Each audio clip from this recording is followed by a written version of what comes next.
우리는 순종을 위해, 충성을 위해 사는 사람이 아닙니다. 우리는 하나님을 위해 사는 사람입니다. 왜? 그분과의 사랑의 관계가 시작되었기 때문에.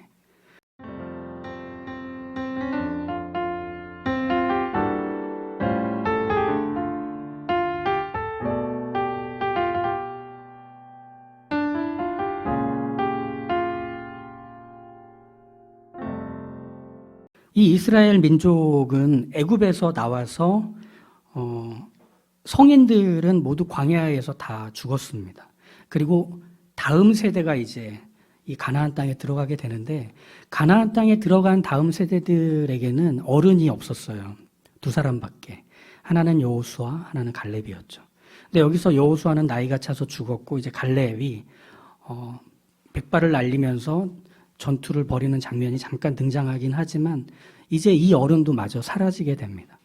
그러면 이제 이 가나안 땅에 들어가서 정착해서 살아야 하는 이스라엘에게 있어서는 지도자의 부재가 너무나 크죠. 즉 사사기를 관통하는 가장 중요한 그 흐름과 주제는 무엇이냐면, 리더가 없는 자리에서 누가 이들을 이끌 것인가에 대한 끊임없는 질문, 그리고 그것에 대해 끊임없이 하나님 자신으로 답하시는, 이것이 계속 반복이 되는 게 사사기의 중심 흐름이라고 생각하시면 됩니다. 왜 이것이 반복이 될까요? 이스라엘이 거부하기 때문이죠.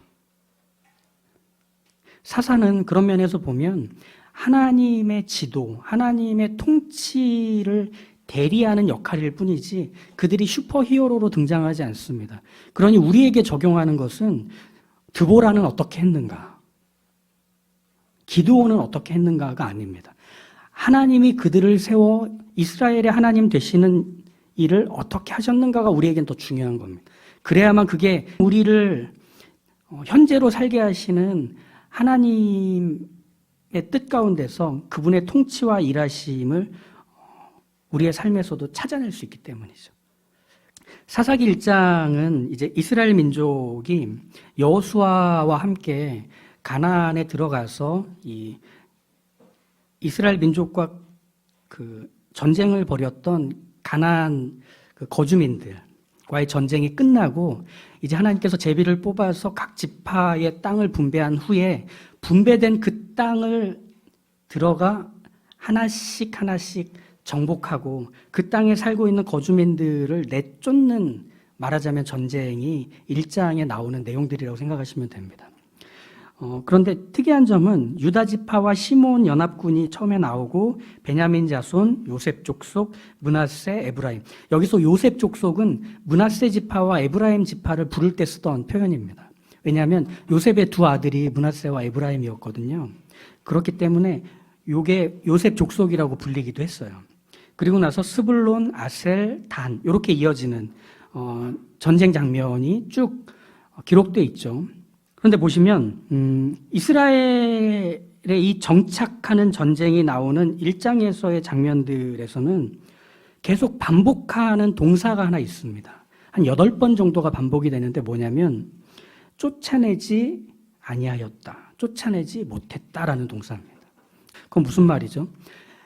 여기서 정착 전쟁을 벌이는 8번의 전쟁, 즉 각 지파의 전쟁들에서 결국 가나안 거주민들을 내쫓는 일은 일어나지 않았다라고 하는 걸로 1장이 마무리가 된다는 겁니다. 자, 여기서 보면 우리는 중요한 오늘의 내용들로 이제 다가가기 위해서 하나의 단어를 설정하고 그 단어를 우리가 오늘 마무리하는 그 적용의 내용에 붙일 겁니다. 이 단어는 뭐냐? 승리라는 단어입니다. 이스라엘의 승리는 곧 하나님이 어떤 분이신지를 보여주는 것과 연결이 됩니다. 왜냐하면 가나안 족속과의 전쟁에서 패배하는 건 하나님의 약속이 이루어지지 않는 것이기 때문에, 그죠? 가나안을 하나님께로부터 약속을 받았던, 이건 언제죠? 아브라함과 이삭과 야곱에게 하셨던 약속이에요. 400년 전에. 근데 그것을 하나님이 지금 이스라엘 민족에게 주십니다. 그런데 그 가나안 땅에 들어갔는데 전투에서 패배한다.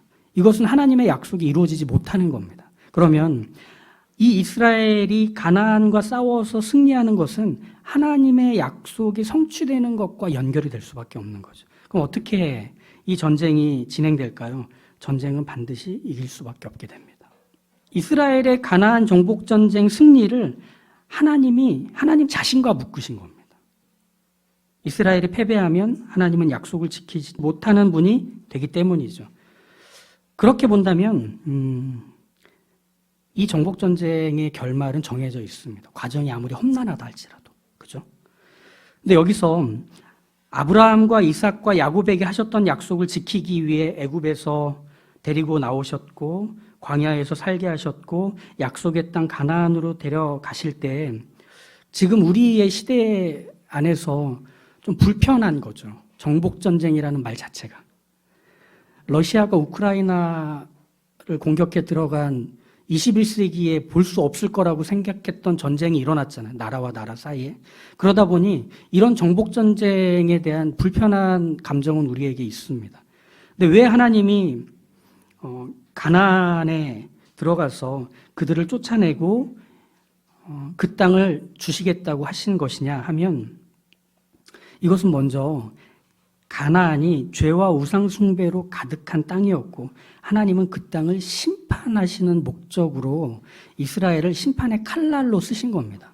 그러니까 이스라엘에게 그 땅을 주기 위해서 야 우리 들어가야 되니까 너 나가 이러면서 새 들어 산 사람 쫓아내는 개념이 아니라 그 땅을 향한 하나님의 심판 그리고 하나님의 징계로서 이스라엘이 사용되고 있는 게 첫 번째가 됩니다. 그러니까 이스라엘이 안 들어가도 돼요. 다른 방식으로도 하나님은 가나안을 심판하시는 게 하나님의 첫 번째 의도셨고 거기에 심판의 칼을 이스라엘로 사용하셨을 뿐인 거죠.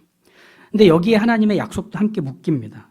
아브라함과 이삭과 야곱에게 주셨던 약속을 실행하시는 겁니다. 아브라함에게 가라 하신 그 땅이 이제 너희의 자손들에게 기업이 되도록 그들의 땅이 되도록 하시겠다는 것도 함께 거기에서 실현이 되는 거죠. 그렇게 본다면 이렇게 설명할 수 있겠죠. 하나님은 약속을 반드시 지키시는 성실하신 하나님, 동시에 죄를 심판하시는 성실하신 하나님임을 이스라엘을 통해서 드러내는 겁니다. 소개하는 겁니다. 두 가지가 같이 일어나게 하시는 거죠. 그런 면에서 이스라엘의 승리를 하나님 자신과 묶으셨다는 것은 약속의 성취와 심판의 실현, 이 두 가지가 함께 있게 되는 거죠. 그런데 여기서 하나님이 이스라엘의 승리를 자신에게 묶으셨다고 할 때 거기에 이스라엘의 승리는 목적이 아닙니다. 그건 하나님께 있는 영역이에요. 하나님이 다 실현해 내실 거고 완성해 내실 것이기 때문에 그건 하나님께 속한 영역이지 이스라엘이 만들어내야 하는 책임의 영역이 아닙니다. 하나님이 만약에 승리를 목적하셔서 이 가나안 전쟁을 벌이려 하셨다면 어떤 면에서 보면 이스라엘은 그런 조건에 만족스러운 민족이 아닙니다. 무기가 없어요. 상비군도 없고 심지어 여호수아는 죽었어요. 리더가 없는 전혀 준비가 되어 있지 않은 이 사람들이 달려드는데 여리고성이라는 엄청난 큰 성을 쌓을 수 있을 정도의 모든 국가로서의 조직을 완비하고 있고 여기서 나오는 철병거, 무기까지 가지고 있고 군대까지 편성할 수 있는 한 나라로서 모든 것이 준비되어 있는 가나안이었습니다. 그러니 싸움으로 붙이자면 이 가나안보다 더 많은 무기들과 준비되어 있는 힘을 가진 어떤 왕국을 하나님께서 심판의 칼날로 가나안을 무너뜨리면 될 것이기 때문이겠죠. 근데 하나님은 이스라엘을 쓰십니다. 왜? 싸우면 승리하는 하나님인 걸 알리시려는 목적이 아니고 이스라엘의 하나님이라는 걸 알리시는 목적 때문이었습니다. 그러니까 이 전쟁의 목적은 결국 뭐냐면 이스라엘과 함께 하시는 하나님을 알리는 게 이 전쟁의 목적이었습니다. 그런데 이제 여기서부터 이 사사기에 뒤틀어지는 엇갈린 내용이 나오기 시작하는데 하나님은 승리를 목적하지 않으셨는데 이스라엘은 승리를 위해 싸웁니다. 그 차이가 생깁니다. 먼저 베냐민, 요셉 족속, 스불론, 아셀, 납달리, 단 족속의 전쟁에서 보면 그들은 분명히 이 전쟁에서 다 승리했습니다. 근데 어떤 승리냐면 가나안 거주민을 내쫓지 못한 승리, 그리고 그들을 남겨두고 노예로 활용했던 승리입니다. 즉 90% 정도의 승리랄까요? 승리는 승리인데 90% 정도의 승리. 가나안 거주민들과 힘껏 싸워서 제비 뽑아서 얻은 땅을 정복하는데 거주민들은 내쫓지 못하는, 뭔가 100% 채워지지 않은, 끝까지 버티는 저항에 질렸을 수 있습니다. 그리고 노예로 그들을 삼으려고 남겨둔 것일 수도 있습니다. 그게 바로 쫓아내지 못했고 쫓아내지 않았다라고 기록된 이유겠죠. 그런데 이것이 승리를 100%가 아닌 90%가 되게 만들었습니다. 이스라엘 입장에서는 그게 90%든 100%든 중요하지 않았을 거예요. 왜? 이미 그 땅을 얻었잖아요.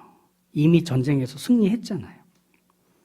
이 승리 역시 피 흘리고 목숨 걸고 싸운 전쟁을 통해서 얻은 승리입니다. 자기의 아버지와 자기의 아들들이 죽었던 그 승리입니다. 쉽지 않았고 벅찬 싸움이었죠. 그래서 그 승리로 인해 땅을 얻었습니다. 하나님이 약속하신 땅이 자신들의 밭이 되고 집의 터전이 되었을 겁니다. 하지만 하나님은 바로 그 점을 지적하십니다. 너희는 이 땅의 주민과 언약을 맺지 말며 그들의 제단들을 헐라하였거늘 너희가 내 목소리를 듣지 아니하였으니 어찌하여 그리하였느냐. 그러므로 내가 또 말하기를 내가 그들을 너희 앞에서 쫓아내지 아니하리니 그들이 너희 옆구리의 가시가 될 것이며 그들의 신들이 너희에게 올무가 되리라. 이건 출애굽기 23장, 민수기 33장, 그리고 여호수아서 23장에서 계속 하나님이 반복하신 말씀입니다. 너희가 그 땅에 들어가거든 그들을 내쫓으라. 그들을 남겨둔다면 너희에게 올무가 될 것이다. 이 얘기를 계속 출애굽기, 민수기, 여호수아에서 계속 반복하셨거든요. 그런데 결국 지키지 못했습니다. 하나님이 말씀하신 명령을 따르지 않은 승리였던 겁니다. 가나안 거주민을 가나안 땅에서 쫓아내는 것은 그들의 죄에 대한 하나님의 심판을 실현하는 것이기 때문에, 또 동시에 눈이 돌아갈 정도로 발전되고 찬란했던 농경 문화를, 그리고 도시 문화를 가지고 있는 가나안을 이 이스라엘 민족들이 보게 된다면 이 번영과 복에 대한 기준과 의미가 바로 그것 자체가 될 것이기 때문에, 그래서 이스라엘이 계속 바알과 아세라를 섬겼던 이유는 그것이 이 농경사회 안에서 번영과 복을 주는 존재로 여겼기 때문입니다.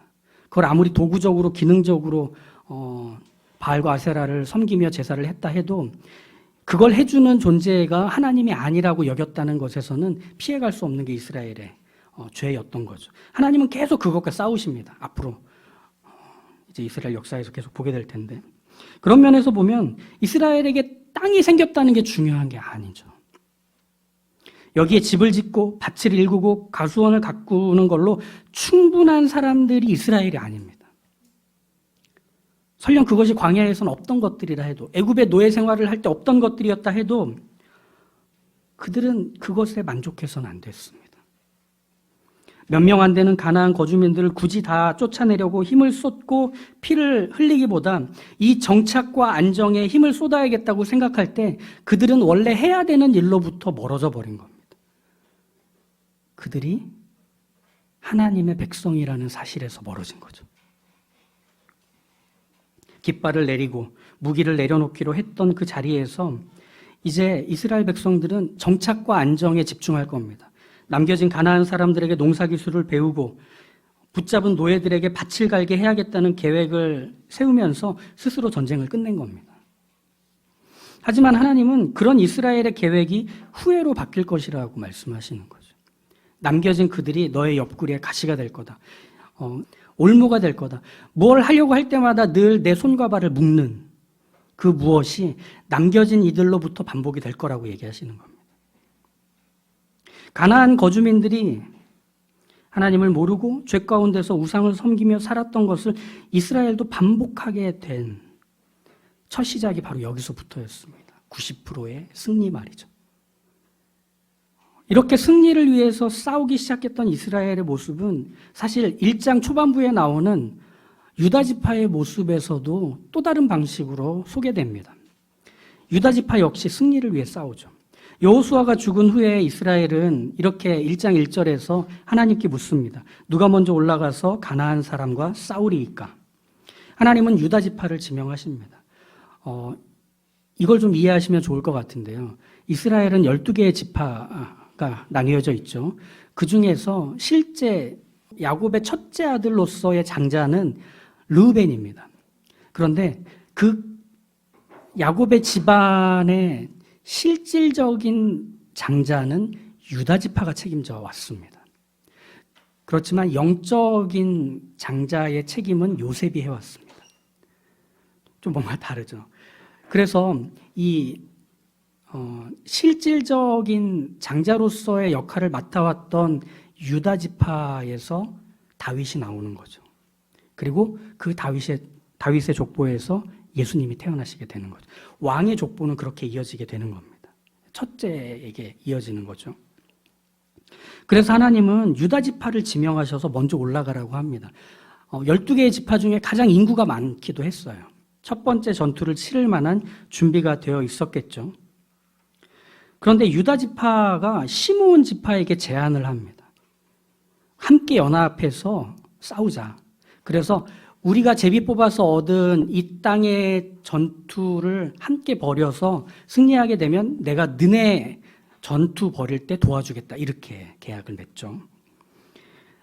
그런데 하나님이 유다를 먼저 가게 하신 것은 승리를 위해서가 아닙니다.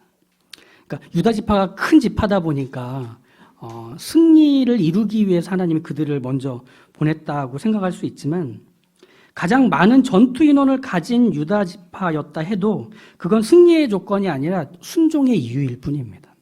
이런 거죠. 가장 많은 인원이 가장 먼저 순종할 때 뒤따르는 이스라엘은 순종의 많은 표본을 얻을 수 있게 됩니다. 이해가 되시죠? 그러니까 승리가 목적이 아니에요.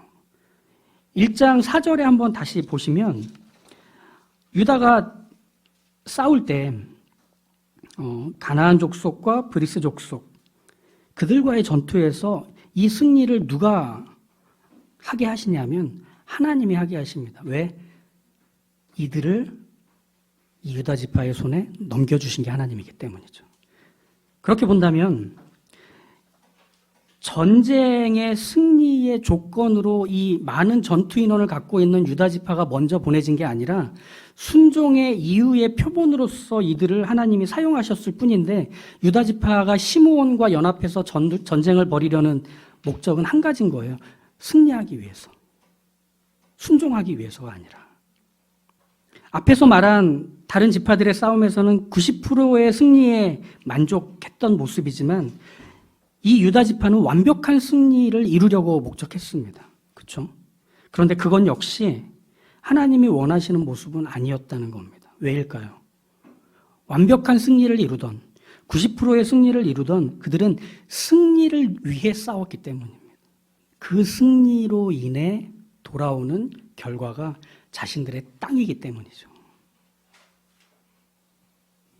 하나님은 승리를 위해 싸우기를 바라셨던 것이 아닙니다. 여리고의 전투에서도 그랬고 또 그 다음에 계속 이어지는 이스라엘의 승리들을 보면 하나같이 하나님이 해주지 않으시면 할 수 없는 승리의 연속이었습니다. 하나님이 그 승리의 결과를 책임지시자 이스라엘이 깃발을 꽂을 수 있었던 것뿐입니다. 그렇다면 하나님은 이스라엘에게 승리를 요구하시는 게 아니라 단 하나를 요구하고 계실 뿐입니다. 순종입니다. 우리는 순종에 대한 오해가 좀 있는 것 같아요. 뭐냐면 순종은 대체로 한 99% 정도 내가 할 수 있는 한 최선을 다하는 것, 나의 진심과 진정을 담는 것이 순종이라 생각하지만 순종은 순종하라고 명령하는 그 명령을 100% 수행하는 게 순종일 뿐입니다. 그러니 99%도 필요가 없어요. 100%일 뿐인 거죠, 순종이란. 근데 여기서 우리에게 불편한 면은 뭐냐면 이 수직 관계에 불편함이 있을 거예요. 하나님은 뭔데 우리한테 그런 걸 요구하셔? 왜 100% 하라고 하셔? 그런데 바로 이 부분이 이제 사사기를 볼 때 또 성경 전체를 읽어나갈 때 중요한 지팡이가 될 거라고 생각이 듭니다. 뭐냐면 하나님은 우리에게 순종을 요구하실 때 그것을 평가하기 위한 목적이 아닌 관계로 이해하시기 때문에 순종하라 하시는 겁니다. 순종은 명령을 이행하는 데 목적한 게 아니라 관계를 목적하기 때문에 순종하라고 하시는 겁니다. 순종이란 것은 주종관계에서 일어나죠. 수직관계에서 일어나죠. 그래서 수직관계 안에서 명령하면 들어야 됩니다. 까라면 까 뭐 이런 거 군대에서 우리 갔다 온 분들은 배우거든요. 그런데 하나님은 하나님의 백성이며 자녀인 이스라엘에게 순종을 요구하실 때 그 순종의 의미는 까라면 까가 아니라 하나님과의 사랑의 관계를 확인시켜주면서 동시에 이스라엘이 하나님을 사랑하는 표현으로서 순종을 요구하시는 것입니다. 이게 가장 먼저 소개됐던 사건이 뭐냐면 하나님께서 아담과 하와가 죄를 짓기 전에 선악을 알게 하는 나무의 실과를 지적하며 저 나무에서 맺히는 열매를 따먹지 마라. 그걸 먹는 날엔 정령 죽을 것이다 라고 하는 명령을 주십니다. 그런데 그 명령은 그 아담과 하와에게 무엇을 상기시켜 주느냐면 에덴 동산의 모든 것들은 자유롭게 자기 마음대로 선택할 수 있고 무엇이든 따먹을 수 있고 자기 하고 싶은 것들을 다 할 수 있지만 저 선악을 알게 하는 나무를 보면서 떠올리게 됩니다. 아, 하나님이 계시지. 여기서의 왕은 내가 아니라 하나님이지. 하나님이 이것을 창조하셨고 그 목적과 원리와 법칙들을 마련하셔서 그것을 보존하시고 지켜가시는 분이시지 나는 그분과의 사랑의 관계 안에서 그분이 하라고 하는 것들을 하는 그분의 피조물이지 하는 인식 말이죠. 그런데 이것이 하나님과의 관계를 경직하게 만드는 게 아니라 오히려 하나님과의 관계를 내가 하나님께 무엇으로 사랑을 표현할 수 있을까라고 하는 가이드라인을 주는 겁니다. 왜냐하면 우리는 하나님이 아니거든요. 우린 신이 아니기 때문에 신의 마음을 만족하게 해줄 만한 게 무엇인지 모릅니다. 그러니 신이 알려주는 것을 따라하면 그것이 바로 신을 기쁘게 해주는 것이 되겠죠. 그리고 그것이 내가 신을 향한 사랑의 마음을 표현하는 방식이 되겠죠. 이게 순종의 의미입니다. 우리 사랑의 관계를 한번 떠올려 보시면 이해가 되실 것 같아요. 사랑의 관계에서는 90% 사랑을 표현하는 건 없습니다. 내가 적당히 힘 조절해서 내가 이렇게 오늘은 한 15% 정도 맛보게 해주마. 오늘은 농도를 좀 올려서 30% 내가 달콤하게 너를 기쁘게 해주마. 라고 힘 조절하는 걸 요즘 뭐라고 표현하냐면 가스라이팅이라고 합니다. 내가 너에게 이게 사랑이라는 달콤한 것들을 이렇게 조금씩 빵부스러기 같이 뿌려서 그걸 먹으면서 점점 나의 노예가 되게 만드는 방식 말이죠. 사랑은 90% 정도로 조절하면서 표현하는 것은 없습니다. 그저 100% 표현합니다. 사랑을 표현했다가 상처를 받기도 하고 그 사랑이 확인돼서 서로가 기뻐하기도 하고 하는 일들이 일어나는 거죠. 또 사랑이란 것은 상대방을 위해서가 아니라 사랑의 감정 자체에 충실한 것은 사랑이라고 말할 수 없습니다. 그렇죠? 그 사람이 뭘 좋아하고 그 사람이 뭘 할 때 가장 기쁜지를 알아서 그것을 해주어 그 사람의 즐거움과 기쁨을 채워주려는 목적이 아닌 그저 이벤트에 집중하는 겁니다. 내가 해줄 수 있는 것, 내가 100% 힘을 쏟아서 마련해낼 수 있는 것에 집중해서 그걸 그 사람에게 주어 그 사람이 만족해야 된다고 여기는 것이 사랑일까요? 그럴 수 없습니다. 이스라엘이 보였던 모습이 바로 여기에 다 묶이는 겁니다. 90%의 승리를 만족하고 그리고 하나님을 위해서가 아니라 승리 자체를 위해서 시므온과 연합하여 이 승리를 완벽한 승리로 마무리 지려고 하는 모든 시도들 말이죠. 우리가 그런 방식의 순종들을 이 1장과 2장을 통해서 보게 될 때 하나님의 거절 앞에 이스라엘이 섰듯이 우리도 선다는 걸 알 수 있습니다. 무엇이냐면 하나님이 무엇을 기뻐하실지를 고민하는 자리는 사실은 우리의 신앙생활 안에서 분명한 한 가지를 제시할 수 있게 됩니다. 무엇이냐면 우리는 순종을 위해, 충성을 위해 사는 사람이 아닙니다. 우리는 하나님을 위해 사는 사람입니다. 왜? 그분과의 사랑의 관계가 시작되었기 때문에. 우리가 찬양하는 이유는, 우리가 기도하는 이유는, 우리가 예배를 드리고 성경을 보고 우리가 하나님을 매일매일 삶의 자리에서 떠올리는 이유는, 그리고 그것을 따라서 살려고 하는 이유는 한 가지입니다. 그분을 사랑하기 때문입니다. 그래서 그분을 위해서 살고 싶은 것뿐입니다. 다른 것이 우리에게 존재하지 않아요. 순종 자체에 함몰될 수 있습니다. 방향을 잃은 맹신적인 순종을 할 수 있는 거죠. 우리의 신앙생활이 종교생활로 바뀔 수 있습니다. 힘껏 이 신앙생활들을 영위해 갈 수 있다는 얘기입니다. 그것으로도 만족을 줘요. 우리 아까 불렀던 그 찬양의 고백과 같은 것 같아요. 나의 만족과 유익을 위해 살아갔던 우리의 익숙해져 버린, 마치 몸에 잘 익은 옷을 입은 것과 같은 것이 어쩌면 종교에 심취되어 있는 우리일 수 있습니다. 그리고 내가 만족하는, 내가 스스로 끝내는 순종일 수 있습니다. 근데 우린 그것들로부터 항상 경계하고 분별해야 됩니다. 내가 내 신앙생활에서 나의 만족을 도모하는 것인지, 하나님과의 관계의 풍성함과 그리고 그 사랑의 관계를 누리고 싶어하는 것이 시작이 되어 이 일들을 하는 것인지를 우리는 끊임없이 고민하고 찾아내야 합니다. 그렇지 않으면 우리는 언젠가 종교적인 사람으로 전락할 수 있습니다. 인격적인 관계, 사랑의 관계를 잃은 사람들의 자리는 늘 종교로 모일 수밖에 없습니다. 껍데기만 남게 되는 거겠죠. 예수님이 치열하게 씨름하신 자리는 바로 그것입니다. 예수님 자신이 순종의 자리에서 99%의 순종이 아닌 100%의 순종을 감행하셨기에 십자가에 달려 죽으셨던 겁니다. 그것이 그분의 순종의 결실이었습니다. 그것으로 인해 무엇이 일어나죠? 이 세상과 하나님이 화해를 이루게 되었습니다. 하나님의 사랑이 무엇인지 예수님을 통해 비로소 알게 됐다는 얘기입니다. 우리의 순종은 우리 하나님이 어떤 하나님이신지 보이게 되는 바로 그 표현의 방식이 될 겁니다. 나에게뿐 아니라 내 주변에게도 말이죠. 그러니 이 순종을 다시 한번 생각해 봅시다. 90%의 순종이 아닌 100%의 순종을. 순종 자체가 아닌 하나님을 위한 사랑의 표현으로서의 순종을 시작해 보기로 하는 거죠. 거기에 이 사사기의 내용들은 의미를 갖고 우리에게 적용할 수 있을 것 같습니다.